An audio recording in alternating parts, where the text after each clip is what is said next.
Jefferson, thank you. And hospitals are asking people with mild or no symptoms to avoid ER visits right now, so doctors can help people who are very sick or who have other medical emergencies. Now, this is because fewer people means a lower chance of spread.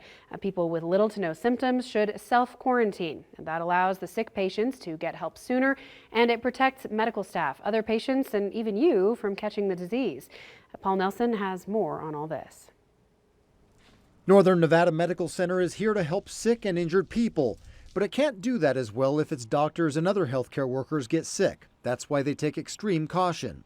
Protective equipment nationwide is on a shortage, so we're doing our best with that. But the worry is if you are exposed and need to self-quarantine, we lose a staff member. So we're trying to reduce that exposure. If you think you may have coronavirus or have been exposed to it, you should only come to the emergency room if you have severe symptoms. If you're doing well, it's best to stay home.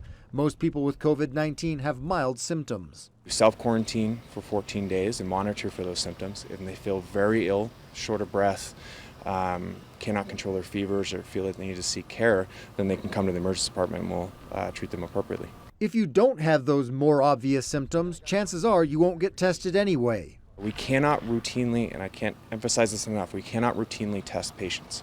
We nationwide do not have enough testing kits currently to routinely screen for patients that have minimal or no symptoms. If you have a medical emergency, you're still encouraged to go to the ER. To help avoid the spread of COVID-19, doctors are separating patients. It does put them at risk for contracting the virus, so we're taking extreme precautions here to separate the patients that may have symptoms of the virus. Everyone's health is important here. That's why some people should self-quarantine and others should get medical attention. Taking out one or two providers in an emergency department could really decrease the ability to see all these patients because we have to self-quarantine. Carson Health is also making some changes. It's only going to have 2 public entrances during this crisis. The emergency room is one of them, and the main entrance will be open from 6 a.m. to 6 p.m. Patient visits aren't allowed. And it's also closing its clinics at Walmart. Covering the story, Paul Nelson, 2 News.